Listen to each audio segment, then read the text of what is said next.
Big boss ಸ್ಪರ್ಧಿ ಹೊರತು ಸಂತೋಷ್ ಈಗ ಬಂಧನದಲ್ಲಿರುವಂಥದ್ದು. ಈ ನಡುವೆ ಈಗ ಹುಲಿ ಉಗುರು ಮತ್ತು ಹುಲಿ ಚರ್ಮದ ಸಾಕಷ್ಟು ಫೋಟೋಗಳು ಕೂಡ ಸಾಮಾಜಿಕ ಜಾಲತಾಣದಲ್ಲಿ ವೈರಲ್ ಆಗಿರುವಂಥದ್ದು. ಜೊತೆಗೆ ಹಲವು ಕಡೆಗಳಲ್ಲೂ ಕೂಡ ಈ ಹುಲಿ ಉಗುರು ಧರಿಸಿರುವಂಥ ವಿರುದ್ಧವಾಗಿ ದೂರುಗಳು ಕೂಡ ದಾಖಲಾಗ್ತಿರುವಂಥದ್ದು. ಜೊತೆಗೆ ಚಿಕ್ಕಮಗಳೂರು ಜಿಲ್ಲೆ ಗೌರಿಗದ್ದೆ ಆಶ್ರಮದ ಅವಧೂತ ವಿನಯ್ ಗುರುಜಿ ಅವರ ಗುರುಜಿ ಅವರ ಹುಲಿ ಚರ್ಮದ ಮೇಲೆ ಕೂತಿರುವಂಥ ಫೋಟೋ ಕೂಡ ಈಗ ಸಾಕಷ್ಟು ವೈರಲ್ ಆಗ್ತಿರುವಂಥದ್ದು. ಈ ಬಗ್ಗೆ ಸ್ವತಃ ಮಾತಾಡೋಕ್ಕೆ ನಮ್ಮ ಜೊತೆಗೆ ವಿನಯ್ ಗುರುಜಿ ಅವರು ಇದ್ದಾರೆ. ಗುರುಗಳೇ, ಹೇಳಿ, ಈಗ ನೀವು ಹುಲಿ ಚರ್ಮದ ಮೇಲೆ ಕೂತಿರುವಂಥ ಒಂದು ಫೋಟೋ ಸಾಕಷ್ಟು ವೈರಲ್ ಆಗ್ತಿರುವಂಥದ್ದು, ಸಾಮಾಜಿಕ ಜಾಲತಾಣದಲ್ಲೂ ಕೂಡ ಸಾಕಷ್ಟು ಪರ ವಿರೋಧದ ಚರ್ಚೆ ಕೂಡ ಆಗ್ತಿರುವಂಥದ್ದು. ಇದು ಯಾವಾಗಿಂದು ಫೋಟೋ? ಇದು ಯಾವ ಥರ ಕಾನೂನು?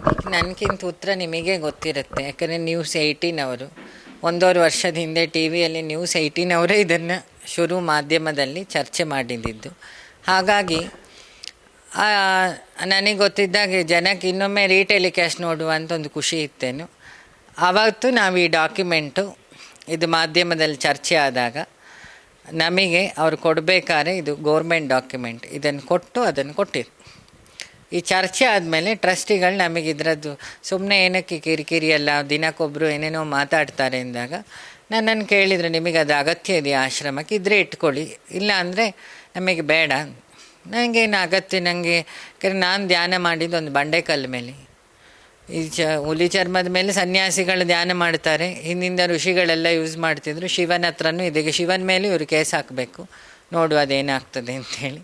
ಎಲ್ಲ ಪೀಠಾಧಿಪತಿಗಳ ಮಠಗಳಲ್ಲಿ ಅವರ ಹಿಂದಿನ ತಲೆಮಾರವರು ಕೂತ ಹುಲಿ ಚರ್ಮ ನಿಮಗೆ ಸಿಗ್ತದೆ. ಯಾವ ದೊಡ್ಡ ದೊಡ್ಡ ಹಳೆಯ ಪೀಠಗಳಲ್ಲಿ ಇದೆ. ಸೊ ಮತ್ತು ಹಿಂದೆ ತುಂಬ ರಾಜ ಫ್ಯಾಮಿಲಿ, ಪಾಳೆಗಾರರ ಫ್ಯಾಮಿಲಿಯಲ್ಲಿ, ಅವ್ರ ಫ್ಯಾಮಿಲಿಯಲ್ಲೂ ಎಷ್ಟೋ ಪ್ರಾಣಿಗಳ ವಸ್ತು ಇದೆ. ಸೊ ಅವ್ರನ್ನೆಲ್ಲ ನಾವು ಅದಿರಲಿ, ಅದನ್ನು ಆಮೇಲೆ ಪ್ರಶ್ನೆ ಮಾಡುವ. ಆದರೆ ನಾನು ವಿತ್ ಡಾಕ್ಯುಮೆಂಟ್ ಇಲ್ಲದೆ ಏನನ್ನು ತಗೊಳ್ಳೋ ಅಷ್ಟು ಕಾಮನ್ ಸೆನ್ಸ್ ನನಗೆ ಕಮ್ಮಿ ಇದೆ ಅಂತ ಜನ ತಿಳ್ಕೊಂಡಿದ್ರೆ ಅದು ದೊಡ್ಡ ತಪ್ಪು.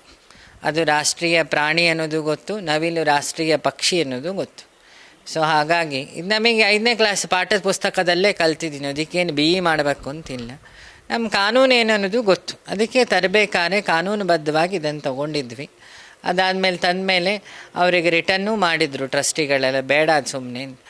ಆಮೇಲೆ ಅವ್ರು ರಿಟರ್ನ್ ಮಾಡಿದಾಗ ಅವ್ರು ಕೇಳಿದ್ರಿ ಅದರ ಮಠಗಳಿಗೂ ಇಲ್ಲಿಗೆ ಕೊಡೋದು ತೊಂದರೆ ಇಲ್ಲ, ನಿಮಗೆ ಇಷ್ಟ, ಸುಮ್ಮನೆ ಅದು ಮಿಸ್ಯೂಸ್ ಆಗೋದು ಬೇಡ, ಗೋರ್ಮೆಂಟಿಗೆ ರಿಟರ್ನ್ ಮಾಡಿ. ಅವರು ಮಾಡಿ ಅವ್ರ ತಂದೆ ಕಾಲದಕ್ಕೆ ಅವರು ಅಮರೇಂದ್ರ ಕಿರೀಟಿ ಹುಲಿ ಕೊಂದ್ರು ಅನ್ನೋ ಪಟ್ಟ ಪಾಪ ಅಮರೇಂದ್ರ ಕಿರೀಟಿಗೂ ಬೇಡ, ಅವ್ರು ನನ್ನ ಟ್ರಸ್ಟಿ ಸಮೇತ. ಸೊ ಹಾಗಾಗಿ ಅವರಿಗೆ ಅಪ್ಪನ ಕಾಲದಲ್ಲಿ ಕೊಟ್ಟ ಡಾಕ್ಯುಮೆಂಟ್ ಆಯಿತಾ. ಇನ್ನೊಂದು ಇದಂತ ಇದು ಅವರು ಸರೆಂಡರ್ ಮಾಡಿದಾಗ ಕರ್ನಾಟಕ ಗೌರ್ಮೆಂಟ್, ಅಮೇರಿಕ ಅಲ್ಲ, ಕರ್ನಾಟಕ ಗೌರ್ಮೆಂಟ್ ಕೊಟ್ಟ ಅರಣ್ಯ ಇಲಾಖೆದೇ ಲೆಟ್ರು. ಮತ್ತು ಈ ಅರಣ್ಯ ಇಲಾಖೆಯವರನ್ನು ಆಶ್ರಮ ಅಂತ ಅವರು ತನಿಖೆ ಮಾಡಲಿಲ್ಲ ಅಂತ ಅವರು ಅವತ್ತೇ ಬಂದಿದ್ದಾರೆ ಸಂಜೆ. ಅವತ್ತೇ ಅವರಿಗೆ ಈ ಡಾಕ್ಯುಮೆಂಟ್ ಎಲ್ಲ ಸಬ್ಮಿಟ್ ಮಾಡಿದ್ರು. ರೇಂಜರ್ ಆಗಲಿ, ಫಾರೆಸ್ಟ್ರ್ ಆಗಲಿ, DF ಆಗಲಿ ಎಲ್ಲರೂ ಒಟ್ಟಿಗೆ ಬಂದಿದ್ದರು. ಅವ್ರ ಬಾಧ್ಯತೆಯಲ್ಲಿದ್ದರು, ನಾವು ಉತ್ತರ ಕೊಡೋರು, ನಾವು ಇದನ್ನೆಲ್ಲ ಕೊಟ್ಟಿದ್ವಿ. ಅವ್ರು ನೋಡಿದರು, ಕಾನೂನುಬದ್ಧವಾಗಿರೋದ್ರಿಂದ ಅವರು ಅವತ್ತು ಸರಿ ಅಂತೇಳಿ ಹೋದರು. ಅದರಲ್ಲಿ ಏನು ದೊಡ್ಡ ವಿಚಾರ ಇದೆ ಅಂತ ಅನಿಸಿಲ್ಲ. ಇದು ಯಾರೂ ಸೋಷಿಯಲ್ ಮೀಡ್ಯಾದಲ್ಲಿ ಹಾಕಿರಲಿಲ್ಲ, ಅದು ನಮ್ಮ ಸಮಸ್ಯೆ. ಇನ್ಮೇಲೆ ಈಗ ತನಿಖೆ ಆಗಿಲ್ಲ, ಇವರನ್ನು ರಾಜಮರ್ಯಾದೆ ಕೊಟ್ಟರು, ಹಾಗಿದ್ದೇನೂ ಇಲ್ಲ. ನಾನು ಈಗಲೂ ಹೇಳಿದ್ದೆ, ತನಿಖೆಗೆ ನೀವು ಹಾಜರಿದ್ದೀರಾ ಅನ್ನೋ ಪ್ರಶ್ನೆಗೆ ಈಗ ಕೇಳಿದರು, ಈ ಕ್ಷಣವೂ ಏನಾಗುತ್ತೆ, ನಮ್ಮ ಕಾನೂನನ್ನು ನಾವೇ ಬೆಲೆ ಕೊಡಲಿಲ್ಲ ಅಂದರೆ ಇನ್ಯಾರು ಬೆಲೆ ಕೊಡ್ತಾರೆ? ಸಾಮಾಜಿಕ ಕೆಲಸ ಮಾಡ್ತಾ ಇರೋ ನಾನು ಸಮಾಜದ ಕಾನೂನಿಗೆ ಫಸ್ಟ್ ನಾನು ಬಗ್ಬೇಕು. ನಾನು ಬದ್ಧ ಇದ್ದೀನಪ್ಪ. ಇವತ್ತು ಯಾರು ಎಲ್ಲಿ ಕರೆದ್ರು ನಾನು, ನನ್ನ ಟ್ರಸ್ಟಿಗಳು ಅಥವಾ ನಮ್ಮ ಕಡೆ ಲಾಯರ್ ಈ ಡಾಕ್ಯುಮೆಂಟನ್ನು ಅಧಿಕಾರಿಗಳಿಗೆ, ಕೋರ್ಟಿಗೋ, ಸರ್ಕಾರಕ್ಕೋ ಸಬ್ಮಿಟ್ ಮಾಡಲಿಕ್ಕೆ ತಯಾರಿದೆ. ಇದೇನು ಫೇಕ್ ಡಾಕ್ಯುಮೆಂಟ್ಸ್ ಅಲ್ಲ. ಅದರ ವಿಡಿಯೋ ಸಮೇತ ಫಾರೆಸ್ಟ್ ಅವರು ಬಂದು ಅದನ್ನು ಸ್ವೀಕಾರ ಮಾಡಿದ ವಿಡಿಯೋ ಸಮೇತ ಇದೆ. ಅದನ್ನು ನಾವು ಗೌರ್ಮೆಂಟಿಗೆ ಹಾಜರು ಮಾಡ್ತೀವಿ.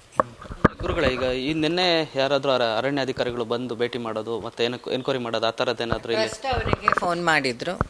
ಅಂದರೆ ಇಲ್ಲಿ ಅವರಿಗೆಲ್ಲ ಮೊದಲೇ ಡಾಕ್ಯುಮೆಂಟ್ ಇದ್ದಿದ್ದರಿಂದ ಇವರಿಗೆ ಮತ್ತು ಪದೇ ಪದೇ ಬಂದು ಅದನ್ನೇ ಕೇಳೋದು. ಆವಾಗಿದ್ದವ್ರಿಗೆ ಇಲ್ಲಿ ಇದ್ದಾರೆ. ಬೇರೆ ಬೆಂಗಳೂರಲ್ಲಿ ಏನಾದ್ರು ಕಂಪ್ಲೇಂಟ್ ಆಗಿದ್ದಾಗ ಇನ್ಫಾರ್ಮ್ ಮಾಡಿದ್ರು. ಈ ಡಾಕ್ಯುಮೆಂಟೆಲ್ಲ ಒಂದೊಂದು ಕಾಪಿ ಆ ಸ್ಟೇಷನ್ನಿಗೆ ಎಲ್ಲೆಲ್ಲಿ ಅವ್ರಿಗೆ ಕಳಿಸಿದ್ದಾರೆ, ಅವ್ರು ನೋಡಿರ್ತಾರೆ ಅಂದ್ಕೊಳ್ತೀವಿ. ಅವರು ಕರ್ನಾಟಕ ಸರ್ಕಾರದಲ್ಲೇ ಕೆಲಸ ಮಾಡ್ತಾ ಇರೋದು. ಇದು ಕರ್ನಾಟಕ ಸರ್ಕಾರದ್ದೇ ಡಾಕ್ಯುಮೆಂಟು. ನಾನು ಕರ್ನಾಟಕ ಸರ್ಕಾರದ ಅಡಿಯಲ್ಲಿ ಒಬ್ಬ ವೋಟರ್. ಈಗ ಎನ್ಕ್ವೈರಿಗೆ ಏನಾದರೂ ಕರೆದ್ರೆ ಹೋಗ್ತೀರಾ ನೀವೆಲ್ಲ? ಈಗಷ್ಟೇ ಅದನ್ನು ಹೇಳಿದೆ, ಈ ಕ್ಷಣ ಕರೆದ್ರೂ ನಾನು ರೆಡಿ ಇದ್ದೀನಿ. ಅದರಲ್ಲೇನಿದೆ ತಪ್ಪಿದೆ? ಡೆಮೋಕ್ರಸಿಯಲ್ಲಿ ನೋಡಿ, ನಾನು ತುಂಬ ಬೆಲೆ ಕೊಡೋದು ಡೆಮೋಕ್ರಸಿಗೆ, ಕಾನೂನಿಗೆ, ಆಮೇಲೆ ದೇವರಿಗೆ. ಅಂದರೆ ಈಗ ಇದ್ರ ಜೊತೆಗೆ ಹುಲಿ ಉಗ್ರಗಳದ್ದು ಕೂಡ ಸಾಕಷ್ಟು ಚರ್ಚೆ ಆಗ್ತಿದೆ. ಅಂದರೆ ಈಗ ವರ್ತೂರು ಸಂತೋಷ್ ಕೂಡ ಈಗ ಬಂಧನ ಆಗಿರುವಂಥದ್ದು, ಮತ್ತು ಸಾಕಷ್ಟು ಸೆಲೆಬ್ರಿಟಿಗಳು, ಮತ್ತು ಈಗ ಮಲೆನಾಡು ಭಾಗದಲ್ಲೂ ಕೂಡ ಒಂದು ಇಬ್ಬರು ಅರೆಸ್ಟ್ ಆಗಿರುವಂಥದ್ದು, ಈ ಥರ ಪ್ರಕರಣಗಳು ಬೆಳಕಿ ಬರ್ತಿರುವಂಥ. ಅಂದರೆ ಇದು ಆಗ್ತಾ ಇರೋದು ಒಳ್ಳೇದಂತಾರೆ, ಯಾಕೆ, ಏನು? ನನಗೊಂದು ಅರ್ಥ ಆಗಿಲ್ಲ. ನಮ್ಮ ಹಳ್ಳಿ ಕಡೆ ಮನೆಗಳಲ್ಲಿ, ಹಳ್ಳಿ ಮನೆಗಳಲ್ಲಿ, ಹಿಂದಿನ ಮನೆಗಳಲ್ಲಿ, ಪಾಳೆಗಾರರ ಫ್ಯಾಮಿಲಿಯಲ್ಲಿ, ಬ್ರಿಟಿಷ್ ಸರ್ಕಾರದ ಕಾಲದ್ದು ಅಥವಾ ರಾಜರ ಫ್ಯಾಮಿಲಿಯಲ್ಲಿ, ಅವರ ರಾಜಕಾರಣಿಗಳು ಯಾರು, ರಾಜಕೀಯದು ರಾಜರ ಹಿಂದಿಂದ ಆ ಕಾಲದಿಂದನೂ ಅವರೆಲ್ಲರ ಫ್ಯಾಮಿಲಿಯಲ್ಲಿ ಎಲ್ಲ ವಸ್ತುಗಳು ಇದೆ ಹಳೆಯ ಮಠಗಳಲ್ಲಿ. ಈಗ ನೀವು ಎಲ್ಲರನ್ನೂ ಹೋಗಿ ಇದೇ ಒಂದು ಕಥೆ ಆಗುತ್ತೆ. 1-2 ವರ್ಷ ಈ ಕೆಲಸ ನಾನು ಕೇಳೋದು, ಪ್ರಪಂಚದಲ್ಲಿ ಸಾಲ್ವ್ ಆಗಲಿಕ್ಕೆ ಸುಮಾರು ಸಮಸ್ಯೆ, ಸೊಲ್ಯೂಷನ್ ಇಲ್ಲದ ಪ್ರಾಬ್ಲಮ್ಗಳು ಸುಮಾರಿದೆ. ನಾವು ಅದರ ಚರ್ಚೆ ಮಾಡುವ. ನಿಮ್ಮನೇಲಿ ಉಗುರು ಇದೆಯಾ, ಕೊಂಬಿದೆಯಾ, ಕೇಳಿ ತಪ್ಪು ಅಂತಲ್ಲ. ಪ್ರಾಣಿ ಸಂಘಟನಾ ಅದು ಅವರ ಸ್ವತಂತ್ರ, ಅವರು ಮಾಡಿದ್ದಾರೆ. ನಮ್ಮ ಹತ್ರ ಕೇಳಿದ್ದಕ್ಕೆ ನಾನು ಡಾಕ್ಯುಮೆಂಟ್ ಕೊಟ್ಟಿದ್ದೀನಿ. ಹಾಗೂ ಕೇಳಿದರೆ ಈ ಏನು ಈ ಅನ್ನಭಾಗ್ಯದಲ್ಲೆಲ್ಲ ವೋಟರ್ ಐ ಡಿ ರೆಡಿ ಮಾಡ್ಕೊಳ್ಳೋಕ್ಕೆ ಲಿಸ್ಟ್ ಮಾಡಿದಾಗೆ ಫಾರೆಸ್ಟ್ ಅವರು ಒಂದು ಲಿಸ್ಟ್ ಮಾಡಿಕೊಳ್ಳೋದು ಒಳ್ಳೆಯದು. ಫಾರೆಸ್ಟ್ ಕೋರ್ಟ್ ಅವರಿಗೆ ಒಂದು 5 ವರ್ಷಕ್ಕೆ ಏನು ಚರ್ಚೆಗೆ ಏನು ಬೇಕು, 5 ವರ್ಷಕ್ಕೆ ಸಾಕು, ಇದೇ ಕೆಲಸ ಆಗುತ್ತೆ ಅನ್ಕೊಳ್ತೀನಿ. ಕನ್ನಡಿಗರ ಮೆಚ್ಚಿನ ನಿಮ್ಮ ನ್ಯೂಸ್ 18 ಕನ್ನಡ ಈಗ ವಾಟ್ಸ್ಆಪ್ನಲ್ಲಿಯೂ ಲಭ್ಯ. ಕರ್ನಾಟಕ ಮತ್ತು ದೇಶ ವಿದೇಶದ 360 ಡಿಗ್ರಿ ಸುದ್ದಿ ವಿವರವನ್ನ ನೀವು ನಿಮ್ಮ ಕೈ ಬೆರಳುಗಳಲ್ಲಿಯೇ ಪಡೆಯೋದಿಕ್ಕೆ ಈ QR ಕೋಡ್ ಅನ್ನ ಸ್ಕ್ಯಾನ್ ಮಾಡಿ. ನಮ್ಮ ಚಾನೆಲ್ ಅನ್ನ ಫಾಲೋ ಮಾಡಿ, ನೋಟಿಫಿಕೇಶನ್ ಆನ್ ಮಾಡಿ.